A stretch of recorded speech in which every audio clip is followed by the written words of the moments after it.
Love, power, and respect. What's going on, people? Respect to all my queens and kings out there. I just put out the cameraman just hit me up today. Put out the video of me and Rome's BPG saga. That was a good video. I like that. Make sure you get onto Halo Real Talk Richards. Get on there, watch the video, like the video, comment, subscribe, share, do all of that. Today, this is a bit more personal. Like, I feel like, I'm in a mood where I'm going to start putting a lot of people on blast today. Because that's what time it is, Like, I'm sometimes a quiet guy, I keep myself to myself, but sometimes people want to know more. So we have to give them more, So I'm at that point of giving you more today. So let's get to an understanding of something. First of all, I want to say much respect to my brothers out there that have been doing what I've been doing, that have been supporting my movement, that have worked with me, work alongside me, the ones that I've worked with. Salute to you lot are kings. You know how it says, FFF. I can't put you under that category.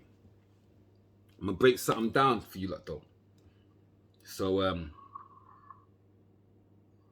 where do I start with this? More lions. They're my people. When I was around more lions and with more lions, not saying that I'm not now, because I can still show you the t-shirt. I still represent more lions. I'm just in a different path right now, but all the roads that we take coincides. We're going to meet up at some point. I still meet up with my bro, still talk to him on the phone from time to time, because we're trying to do big things. We're trying to do positive things. At one point, he said to me, he wanted to, he gave me the ability and the knowledge. He told me he wants me to go out there and do something myself. He wanted me to go out there because, my story was just as important as his story and anyone else's story. So I'm going to take you back to when I started what I do right now. I started working with this woman called Hyacinth. How I know her is irrelevant. I had a pass with her before the work, and that's irrelevant. I looked up to her at the time, like, she was like a Mardukes, when you got people you link with, she's the older generation. Like, I showed her the respect, like, I loved her like a parent, like a mother. And I know that at the time, she only wanted good things for me. So, I linked up with my brother, Brummy, through the work and whatnot. Now, he was already doing something previously that he had started with someone that he was working with for the same company at the time.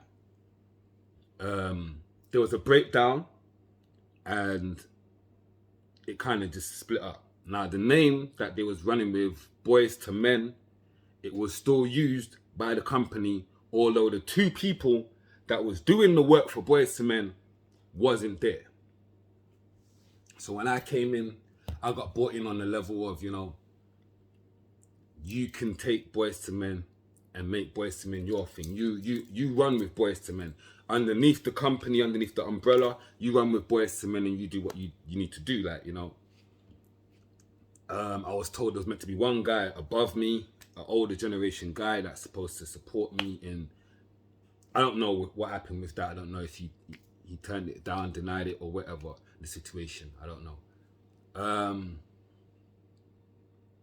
After working for the company for a little bit, I decided, there's something that I want to do.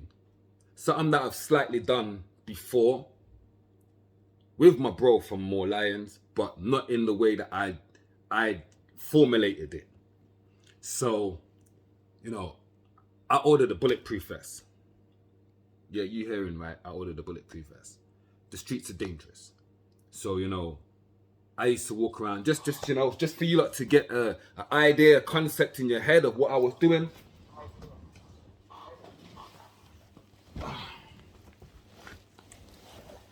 This is my vest here, right? Now, because I'm not from this city and I know how things can get on the streets, people got brothers, they got uncles, they got dads, they You know, and these are kids or whatever, like teenagers, and they feel that because they've got people like that, they can talk all the most type of trash they want to talk. I need to make sure that I protected myself. Like I said, bulletproof. Alright. I was the only person in the Midlands, in East Midlands, in Nottingham, the only person. I used to travel to every single different ends and areas. I would get a phone call one day and said, oh, did you hear this child got stabbed or this child got robbed or there was some form of situation? I would go to that area and make my presence be known in that area. Walk around in that area with my vest on, talk to kids, talk to people.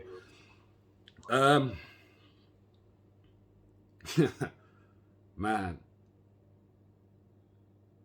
For me personally, it wasn't about getting paid, because at these times, everyone probably thinking, yeah, that's a good thing you was doing, right? And you're getting paid for doing this. No, I wasn't getting paid for doing this. I mean, my name made the papers, I made the news, but I wasn't getting paid for doing this. All the traveling that I was doing was my money that I was spending. I wasn't getting paid for doing this. Do you get what I'm saying? So it wasn't about the payments. I'm not like some of those organizations out there that you see today. If there's a stabbing in town, you'll see 50 organizations. Stabbing in one area, you see like 50 organizations. They all huddle around, they start talking about, having meetings, talking about funding. How are we going to get funded to stop the kids from doing these type of shit? But none of these motherfuckers are on the roads. Excuse my language.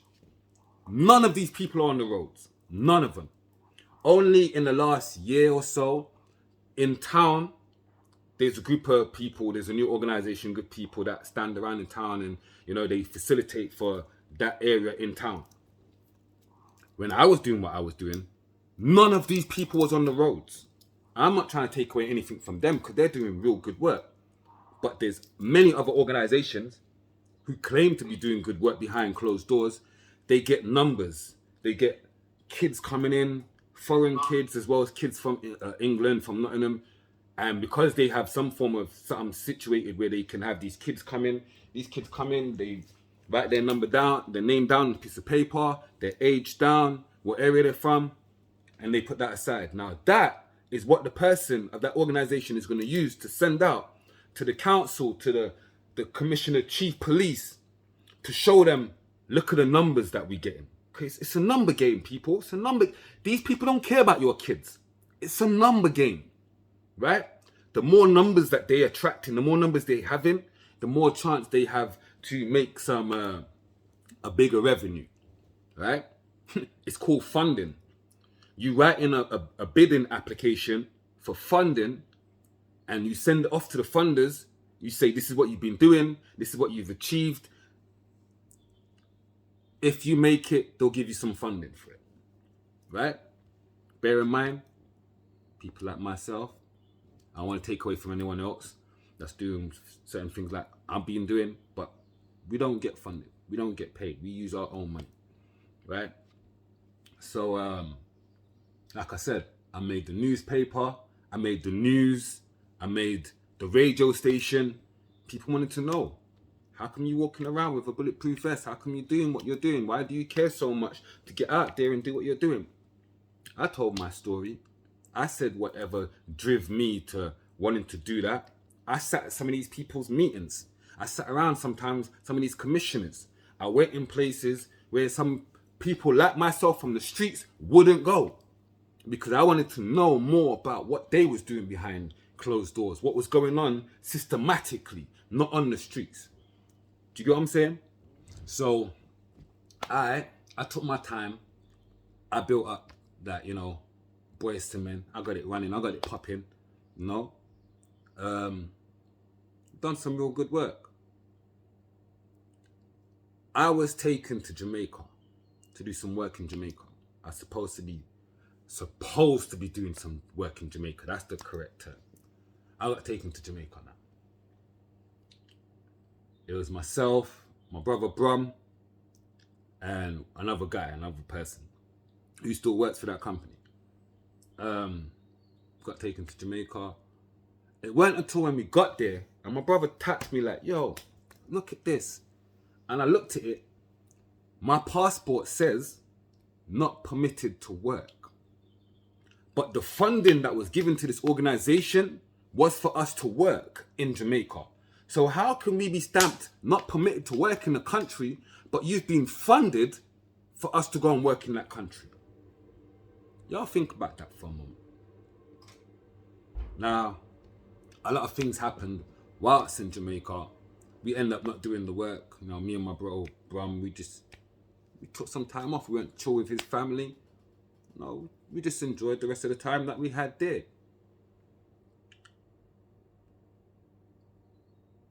When I came back to England, before I even came back to England, I got told, it was made known to me that I was going to be blackballed, that I was going to be stopped. I wasn't going to be allowed to do the work that I was going to do, because this person was going to make sure they stopped me from doing that. They thought there's nothing that I can do to stop them from getting where they are, because they've already been through, you know, being around these organizations, being around these commissioner chief police. They've already made a name and a status for themselves where people are going to believe in them. Plus, they have a bigger format, a bigger people. They're from Nottingham, they've been in Nottingham longer than I have. So they have more people that was going to run with them. So they designed the plan to make it look like I went crazy on the holiday. To make it look like I wasn't able to do the work on the holiday due to mental health, for whatever reasons they stated I wasn't able to do the work. And the reasons why they stated they let me go. First of all, you didn't let me go.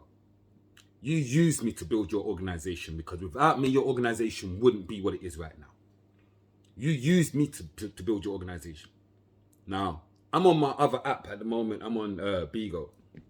And I was just stating, one of my bros from Bigo, the family that I was with at the time, they would see me go out from, like, you know, sometimes from afternoon, because they're in America over there. So they would see me go out from afternoon. I'll be on the street sometimes on Bigo. They'll see me with my bulletproof vest, hooded up, you know, wrapped up. It's cold, winter, summer, whatever, I'm out there.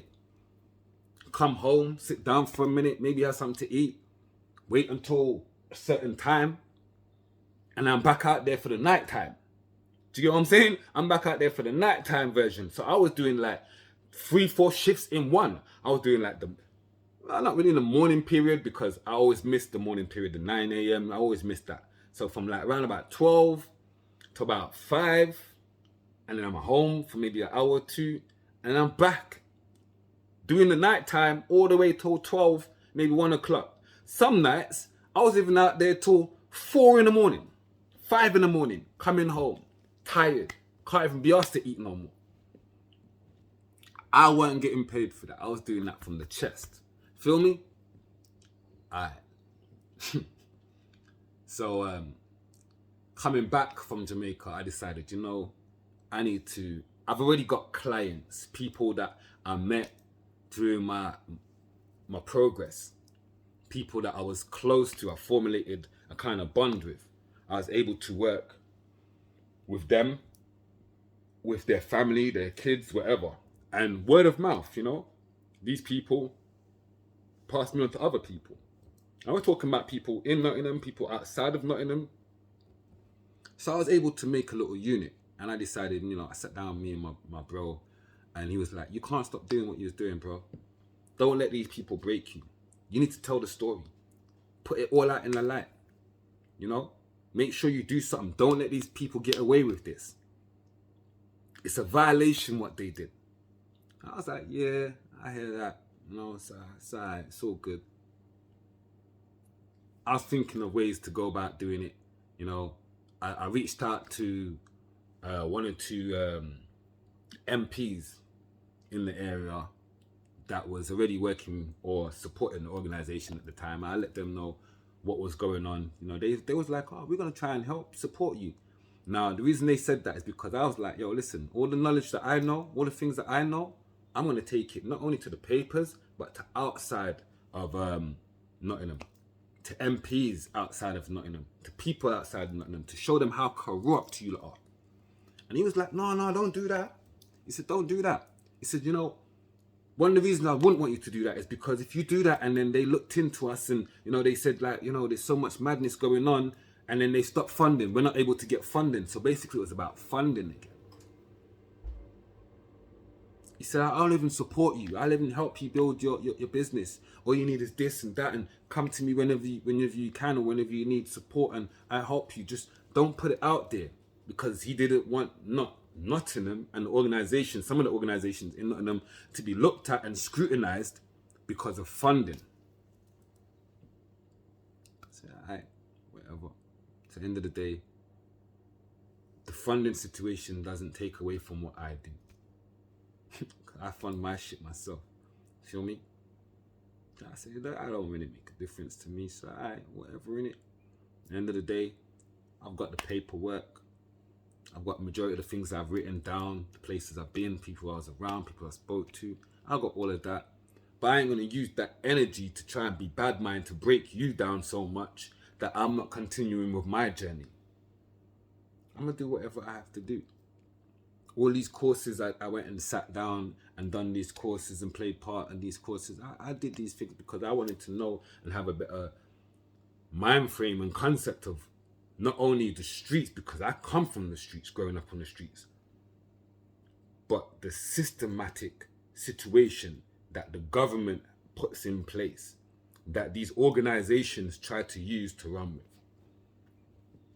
I decided to come up here, I decided to come up with men's. Now, men's wasn't something that I designed to be selfish for me. We are all men, and I'm talking about the men out here. We are all men, from boys to older men. We're men. So there's things that I might not know that another man knows. There's stages in life he might have been through that I've never been through. And even the younger generation, each one teach one. So it made sense to me that if I can learn from a younger person as well as an older person, there needs to be some form of platform where I create something and men from older and younger can get involved, as long as they're able to show the work that they're doing, as long as they can catalog everything that they're doing, they can then appeal and say, send off and say we want funding. So now they've got a whole business run off this. They're a manager of men's, because I'm not telling them what to do. They're a man themselves. They can give knowledge to other people. So they now have opportunity of running their own business. I showed that to the MP guy that I was sitting around. I know a lot of people want to use my ideas and my strategies for some of the things that I've come up with. They hear me talk about them. They hear how I break it down and how I say it's going to impact. And they feel that they can take that little knowledge and run off with it. But I do a lot more work behind scenes. If I've given you just that little bit, you feel that's good enough? Imagine if I was to give you that much. That would be blowing out what you know.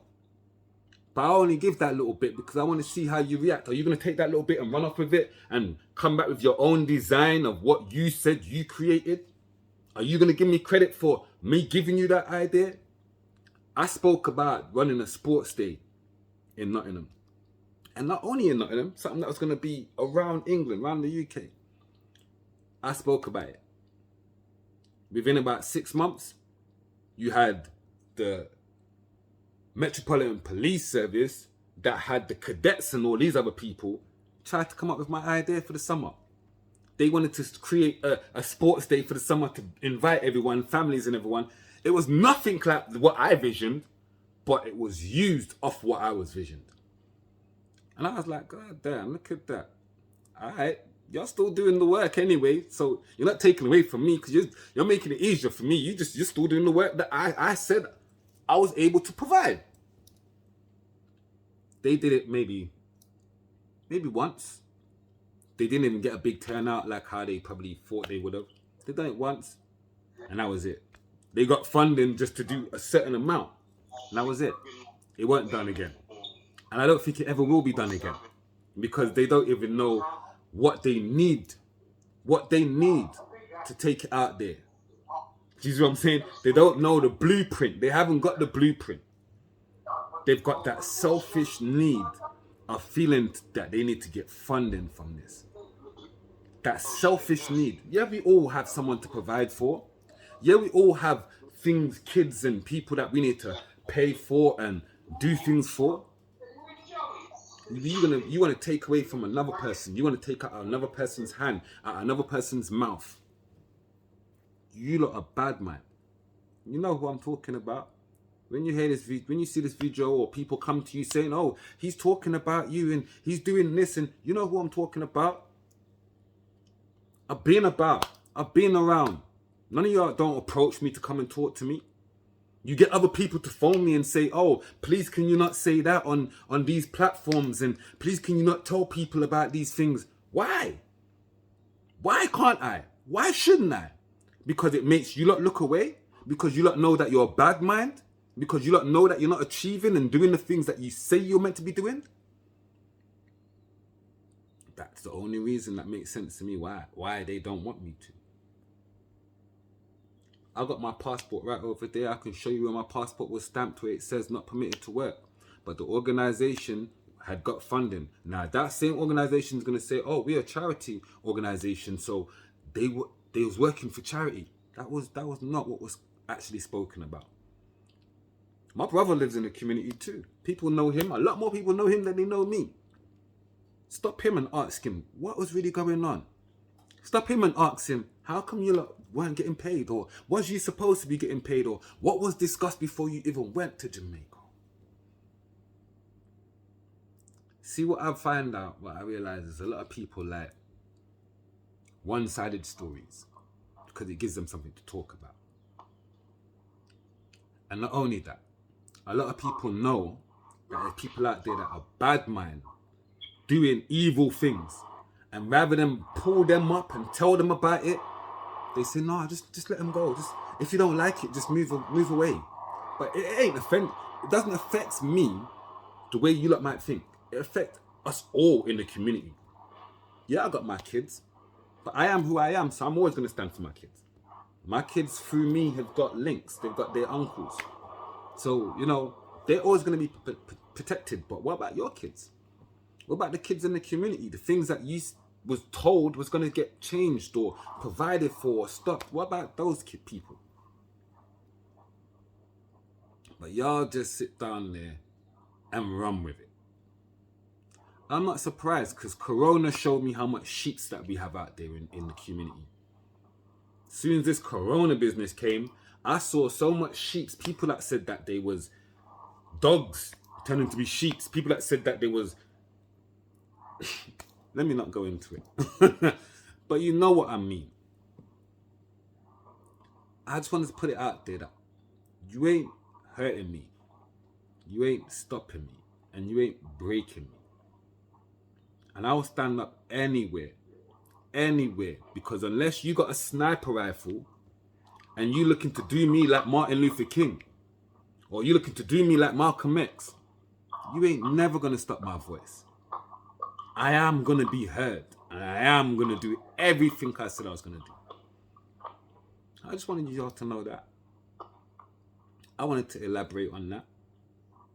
As far as I'm concerned, I was the first person walking these streets. No one else was walking these streets. I was disarming people in the community. There was events that was happening, situations that was happening where I had to take knives off people. Not because they just gave it to me. They was in the middle of robbing someone or doing something to someone, and I intervened and let them know that I'm here, it's not going to happen. Putting my life on the line. Like I said, my bulletproof vest is right there. Some of y'all know me. Some of y'all see me walking around my bulletproof vest. Some of y'all even had things to say like, how come he's got a bulletproof vest and he's wearing it on top of his clothes? We can see it. So that means that we won't go for his chest or his stomach. We'll go for his head. I'm still here. What head was you going for? What head was you going for? You just there talking a lot of trash. Because I'm still here.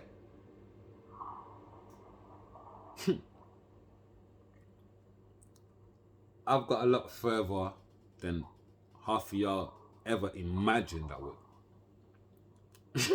A lot further. And it's only the beginning for me. I'm not out here praising and being so happy because I know my work hasn't even really started. This is only the beginning. And if this is what I can do at the beginning, imagine what I'm going to do when I get at least 50%. Y'all think you can stop me? You better be ready to kill me, because you ain't going to stop me like that. You feel me? Yo, let's go into part 2.